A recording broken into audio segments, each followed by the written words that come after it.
Good morning fighters, welcome to Dhairyam institute. जैसे कि अपन पिछली वीडियो में बात कर रहे थे प्रबंधन के सिद्धांत के बारे में, जिसमें अपन ने हेनरी फ्योल के सिद्धांतों के ऊपर चर्चा की थी। आज का जो टॉपिक रहेगा उसी को आगे बढ़ाते हुए अपन टेलर के वैज्ञानिक प्रबंधन के सिद्धांत के बारे में बात करेंगे। तो ये जो टेलर का वैज्ञानिक प्रबंधन का सिद्धांत था वो आया कैसे, बना कैसे, तो थोड़ा इसका पृष्ठभूमि देख लेते हैं अपन। तो अपन को पता है 20वीं शताब्दी के मध्य में औद्योगिक क्रांति का प्रारंभ हुआ था और औद्योगिक क्रांति के कारण पूरे विश्व में व्यापार का जो क्षेत्र रहा उसमें विस्तार आए थे, मतलब बिजनेस का जो आकार रहा उसमें वृद्धि आई थी।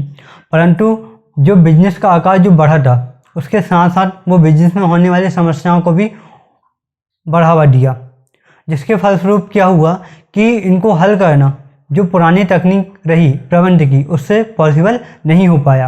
इसी को देखते हुए अपने टेलर ने वैज्ञानिक प्रबंधन के सिद्धांत को लागू किया। अब वैज्ञानिक प्रबंधन का सिद्धांत है क्या वो देखते हैं। इसके जन्मदाता कौन है? अपने F.W. टेलर है। इन्होंने अपनी बुक शॉप मैनेजमेंट जो कि 1903 में प्रकाशित हुई थी, और वहीं दूसरी बुक वैज्ञानिक प्रबंधन के सिद्धांत 1911 में प्रकाशित हुई थी। यही जो सेकंड बुक है उनकी वैज्ञानिक प्रबंधन के सिद्धांत की, इसी में उन्होंने अपने वैज्ञानिक प्रबंधन के सिद्धांत के बारे में बात की है। और साथ ही जो अपना F.W. टेलर है उन्हीं को वैज्ञानिक प्रबंधन शब्द के प्रचलन के लिए माना जाता है। मतलब सबसे पहले वैज्ञानिक प्रबंधन का जो नाम रहा वो किसके द्वारा प्रचलित किया गया? तो F.W. टेलर के द्वारा किया गया था। इसके बाद आगे देखते हैं अपन जो F.W. टेलर है उन्होंने कौन कौन से सिद्धांत को प्रतिपादित किया है, उनको एक एक करके समझते हैं। तो पहला जो सिद्धांत था वो क्या था? विज्ञान ना कि रूढ़िवादिता। मतलब इन्होंने ये बोला कि जो प्रबंध करना चाहिए वो पुराने रीति रिवाजों की अपेक्षा वैज्ञानिक तरीके से करना चाहिए। क्यों करना चाहिए? तो इन्होंने बताया है कि जो रूढ़िवादिता होते हैं, मतलब जो पुराने रीति रिवाज होते हैं, उनमें जो नीति बनाई जाती है वो अनुमानों के आधार पर बनाई जाती है। मतलब जो नीति सही होगी या नहीं होगी ये उनको क्लियर नहीं रहता है। इसके बाद देखते हैं कि जबकि जो वैज्ञानिक नीति होगी वो हर पहलू पे क्या करती है? डिस्कशन करेगी और उसका क्या करेगी? गहराई से अध्ययन करेगी। इसी कारण जो अपने F.W. टेलर रहे उन्होंने क्या बोला है कि विज्ञान पे ज़्यादा भरोसा करना चाहिए, ना कि परंपरावादी नीतियों पे करना चाहिए। इसके बाद आगे देखते हैं अपन, इसी में इन्होंने और बोला है कि जो रूढ़िवादिता है उनके ऊपर बोलते हुए कहा कि अंगूठा विधि के पुराने नियम के स्थान पर विज्ञान का प्रतिस्थापन किया है। मतलब इन्होंने अपने सिद्धांत के माध्यम से क्या किया है कि जो अंगूठा विधि मतलब क्या? पुराने रीति रिवाज, ये पुराने जो रीतियाँ रही उनको रिप्लेस किसने किया है? साइंस ने किया है। इसके बाद आगे देखते हैं, आगे उन्होंने अपने सेकंड सिद्धांत में बोला है समन्वय ना कि मतभेद। अब समन्वय मतलब क्या होता है? कोऑर्डिनेशन। क्या होता है? कोऑर्डिनेशन। तो जो अपने F.W. टेलर है उन्होंने बोला है कि कर्मचारियों और प्रबंधकों के बीच क्या होना चाहिए? कोऑर्डिनेशन बहुत अच्छा होना चाहिए। उन दोनों के बीच मतभेद नहीं होना चाहिए। अगर मतभेद होगा तो क्या होगा कि जो काम है अपना वो प्रॉपर तरीके से नहीं हो पाएगा। इसलिए F.W. टेलर ने बोला है कि जो प्रबंध है और जो श्रमिक है उनके बीच आपस में क्या होना चाहिए? तालमेल बहुत अच्छा होना चाहिए। इसके बाद आगे देखते हैं अपन, नेक्स्ट जो पॉइंट अपना क्या है? सहयोग ना कि व्यक्तिवाद। अब इसमें होता क्या है? सहयोग ना कि व्यक्तिवाद। व्यक्तिवाद मतलब क्या होता है? किसी एक पक्ष को क्या करना? हाईलाइट करना, किसी एक पक्ष के बारे में सोचना समझना, उसी को बोलिए अपन क्या? व्यक्तिवाद। मतलब इंडिविजुअली देखा जाता है इसमें। तो उसी को खारिज करते हुए अपने F.W. टेलर ने बोला कि सहयोग ना कि व्यक्तिवाद। मतलब जो सहयोग होता है वो कैसे होगा, कैसे बनेगा वो समझते हैं। तो जैसा श्रमिक के अपन नज़रिए से देखें तो श्रमिकों लोग क्या चाहते हैं कि उनको कम काम करना पड़े और अधिक पारिश्रमिक मिले, जबकि वहीं प्रबंधक क्या चाहते हैं कि उनको कम पारिश्रमिक देना पड़े और अधिक काम मिले। इन्हीं की तालमेल को बना के रखना ये सिद्धांत बताता है हमें। क्या बताता है कि अपन को सहयोग करना चाहिए, ना कि व्यक्तिवाद करना चाहिए। ना अपने आप को हाईलाइट करना चाहिए, ना किसी और को हाईलाइट करना चाहिए। मतलब क्या कि दोनों के बीच एक समानता होनी चाहिए। इसके बाद आगे देखते हैं, अगला जो सिद्धांत के बारे में बताया कि अधिकतम ना कि सीमित उत्पादन। इन्होंने प्रोडक्शन की बात करते हुए कहा है कि जो बिजनेस में जो प्रोडक्शन होता है वो सीमित नहीं होना चाहिए, उनका जितना मैक्सिमम उत्पादन हो सके उतना करना चाहिए। इसी में इन्होंने बोला है आगे कि नियोजन एवं क्रियात्मक संगठन। अगला जो सिद्धांत उन्होंने बोला क्या का कि नियोजन एवं क्रियात्मक संगठन, ये क्या होता है? तो इसके अंतर्गत क्या किया है इन्होंने कि जो कार्य होते हैं उनको दो पार्टों में डिवाइड किया है, एक क्रियात्मक कार्य और दूसरा क्या है नियोजन कार्य में। तो इन्होंने क्या किया, सबसे पहले जो दो भाग बनाए उनमें पहला कार्य क्या है अपना नियोजन कार्य, जिसको क्या बोलते हैं अपन योजना विभाग के अंतर्गत आता है, और सेकंड जो पार्ट बनाया वो क्रियात्मक कार्य जो कि कर्मचारी विभाग के अंतर्गत आता है। और इन दोनों विभाग के अंतर्गत कुल कितने हेड को नियुक्त करने की बात की इन्होंने? 8 में कितने होते हैं? 4 योजना विभाग से संबंधित होंगे और जो बाकी की जो 4 है वो कर्मचारी विभाग से संबंधित होंगे। जिसमें अगर बात करते हैं योजना विभाग की तो उसमें सबसे पहले आना चाहिए क्या? उत्पादन मार्ग का निरीक्षक, मतलब जो क्या देखे केवल उत्पादन के बारे में बात करें, कैसे उत्पादन करना, कहाँ करना, कितनी मात्रा में करना। फिर उसके बाद निर्देशन के बारे में, निर्देशन का हेड होना चाहिए, मतलब सही मायने में डायरेक्ट करने वाला कोई एक व्यक्ति होना चाहिए। फिर इन्होंने बोला अनुशासन, मतलब अपने प्रबंधकों और श्रमिकों के बीच क्या होना चाहिए? अनुशासन स्थापित करने वाला कोई अधिकारी होना चाहिए। फिर उन्होंने बात किया क्या? समय लागत, मतलब कितने समय में अपन को काम को ख़त्म करना, उसकी लागत क्या, उसको कंट्रोल करने के लिए कोई ना कोई होना चाहिए।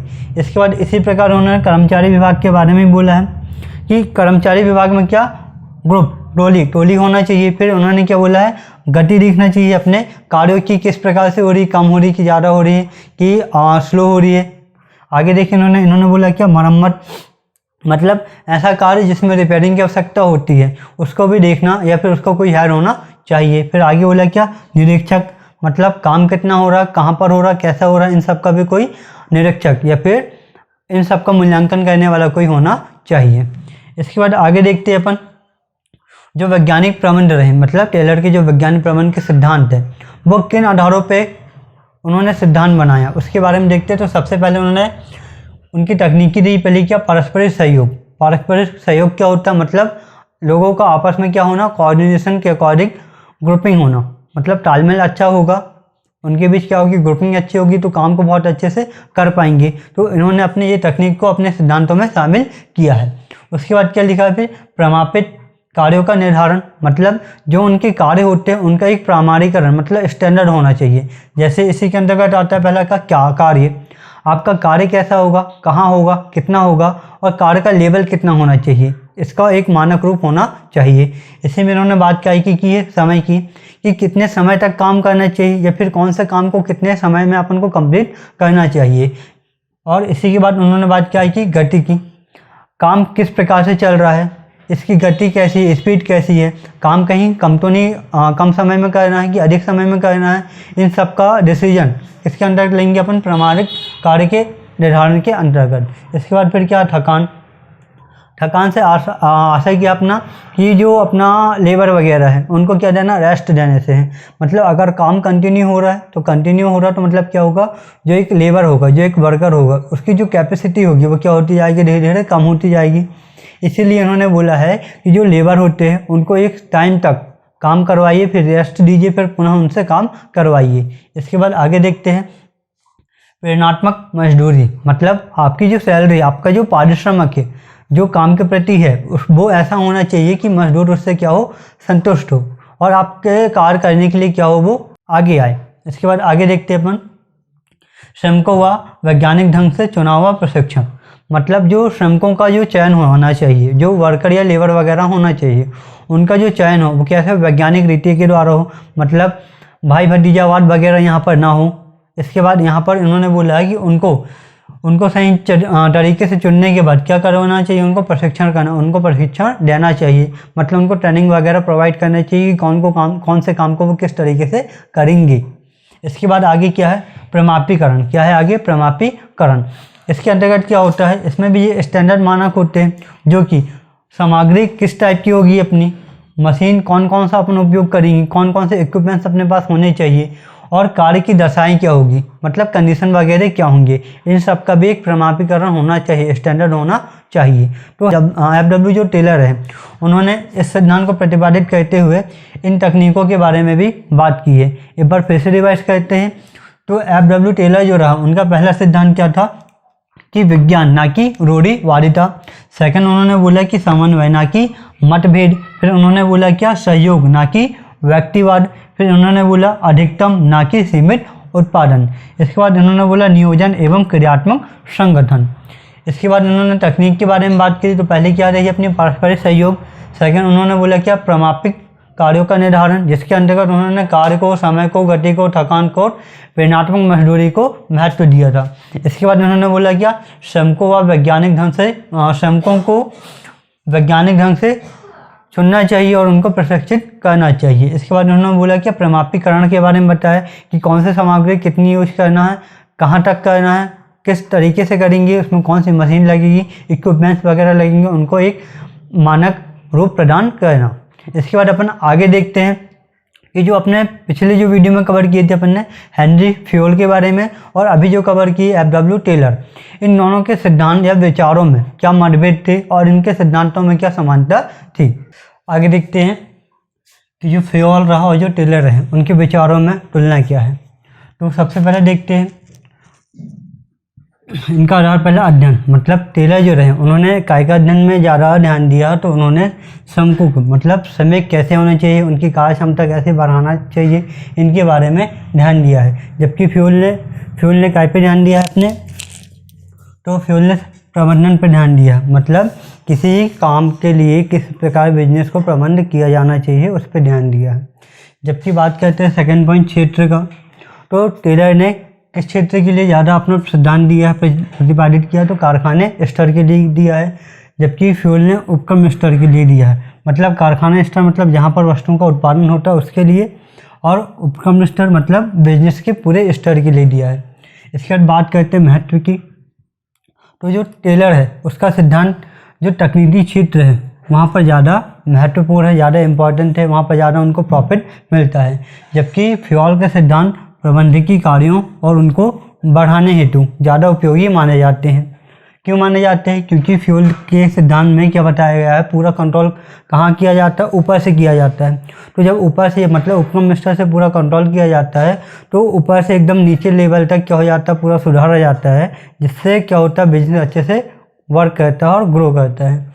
इसके बाद बात करते हैं अपन कहाँ पर ध्यान में, तो टेलर ने अपने सिद्धांत में किस बातों को ध्यान में रखा है, तो उन्होंने व्यवस्था और उत्पादन की बातों पर ज़्यादा विशेष ध्यान दिया है।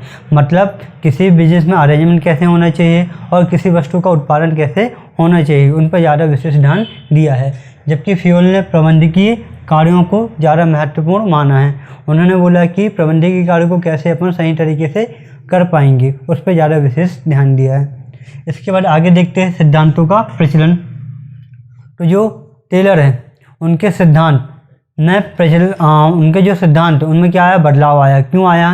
क्योंकि टेलर के जो टेलरवाद रहा उसमें जो नवीन कारण आए, जो नवीन चेंजेस आए, उनके कारण उनका सिद्धांत क्या हो गया, डिफेक्टिव हो गया। मतलब उनके कुछ सिद्धांत अभी प्रचलन में है। जबकि जो फ्यूल का सिद्धांत रहा, जो सिद्धांत उन्होंने पहले जितने सिद्धांत 14 सिद्धांत पहले जो बनाए थे वो पूरे के पूरे सिद्धांत आज भी माने जाते हैं और जिनकी मान्यता अभी भी प्राप्त है। इसके बाद आगे देखते हैं व्यापकता। तो जो टेलर का जो सिद्धांत है वो कम व्यापक है। कम व्यापक क्यों बोला जाता है? क्योंकि टेलर ने अपने सिद्धांत में सिर्फ किसकी बात की है, श्रमिकों की बात की है।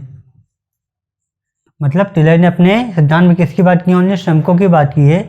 जबकि फ्यूल ने अपने सिद्धांत में उपक्रम स्तर की बात की है, जो कि उपक्रम स्तर क्या होता है, जिसके अंदर क्या आते हैं, श्रमिक आते हैं। मतलब तुलना करें तो ये श्रमिक एक छोटा पार्ट होता है किसका, उपक्रम का।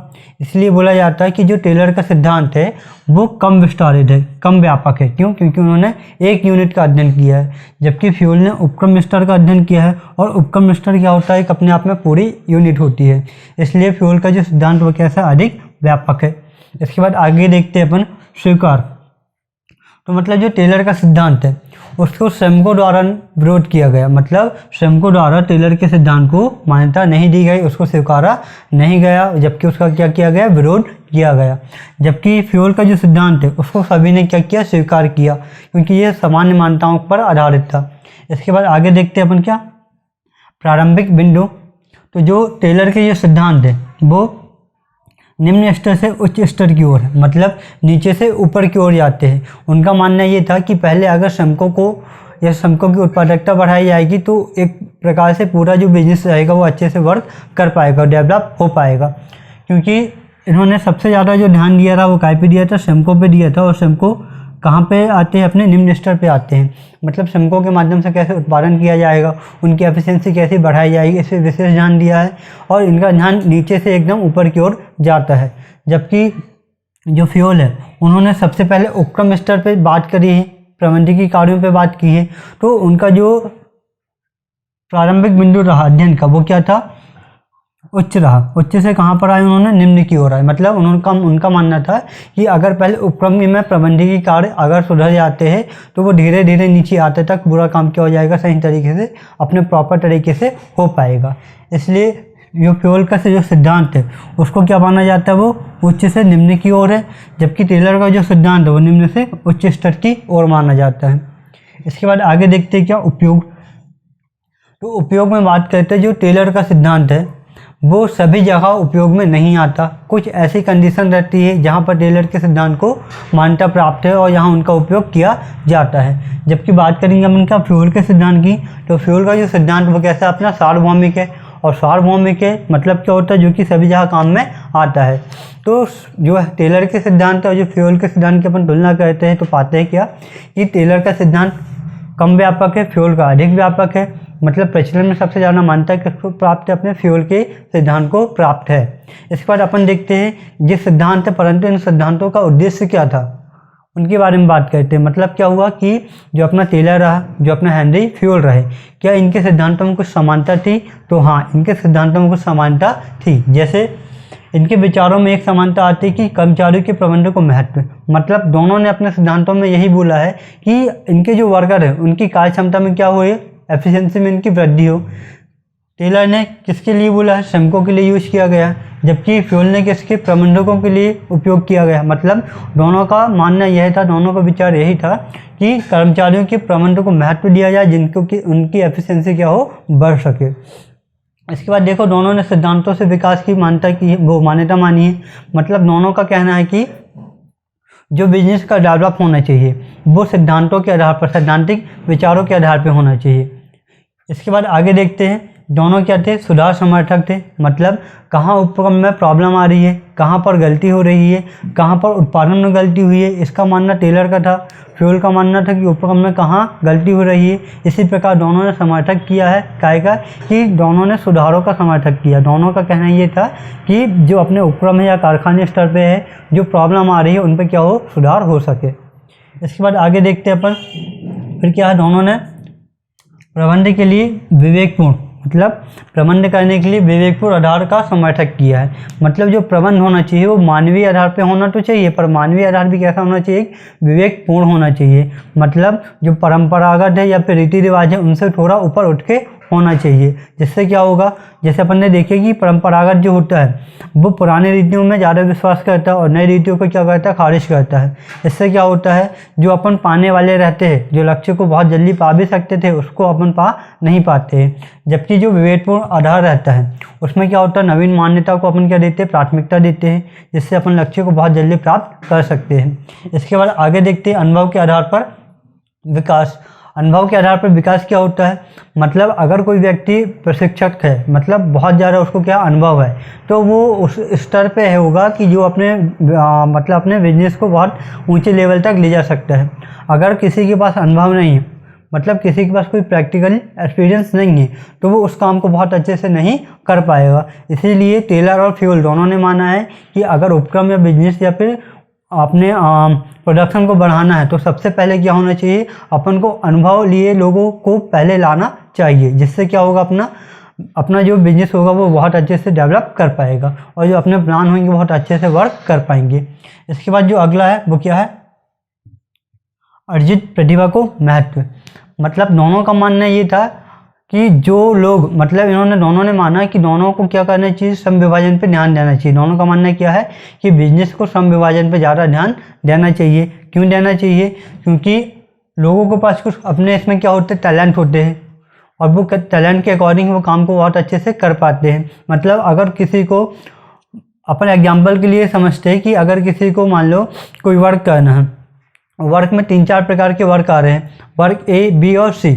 अगर कोई व्यक्ति ए वर्क के लिए बहुत अच्छे से प्रैक्टिकली मतलब पूरा क्या परफेक्ट है, तो क्या होगा कि वो व्यक्ति को ए ही वर्क देना चाहिए, ना कि उसको बी देना चाहिए। क्यों? क्योंकि जिस काम के लिए वो ज़्यादा परफेक्ट है उसको वो काम बहुत अच्छे से प्रॉपर कर पाएगा। इसलिए दोनों का मानना ये है कि अर्जित प्रतिभा को महत्व ज़्यादा देना चाहिए। इसके बाद आगे देखते हैं अपन क्या, मूल सिद्धांतों का पालन जरूरी है। मूल सिद्धांत मतलब ऐसे जो मान्यताएं जो कि किसी मानवता के लिए, अपने बिजनेस के लिए, समाज के लिए बहुत ज़्यादा आवश्यक होती है, उनको ज़्यादा प्राथमिकता देनी चाहिए, इनका कभी विरोध नहीं करना चाहिए। इसके बाद आगे देखते हैं क्या, मानवीय तत्व को महत्व। मानवीय तत्व क्या होता है? मतलब मानवतावाद। मतलब बोल सकते हैं अपन कि बिजनेस में अपन को ऐसा बिहेवियर बना के चलना चाहिए जिससे किसी भी वर्कर को, कर्मचारी को, लेबर को किसी दूसरे के द्वारा शोषित ना किया जा सके, और ना ही किसी को ऊंचा और नीचा नहीं दिखाया जा सके, ना ही उनसे कम काम लिया जाए, ना उनसे ज़्यादा काम लिया जाए। मतलब सभी में क्या होना चाहिए, समानता होनी चाहिए। तो अभी जो टॉपिक रहा अपना क्या था, जो अपने टेलर और फ्यूल के सिद्धांतों में क्या किया अपन ने, असमानताओं का अध्ययन की, फिर उनके सिद्धांतों और विचारों में अपन ने समानताएं देखी, और अपन ने इससे पहले वीडियो में पूरा प्रबंधकीय सिद्धांतों के बारे में बात किया था।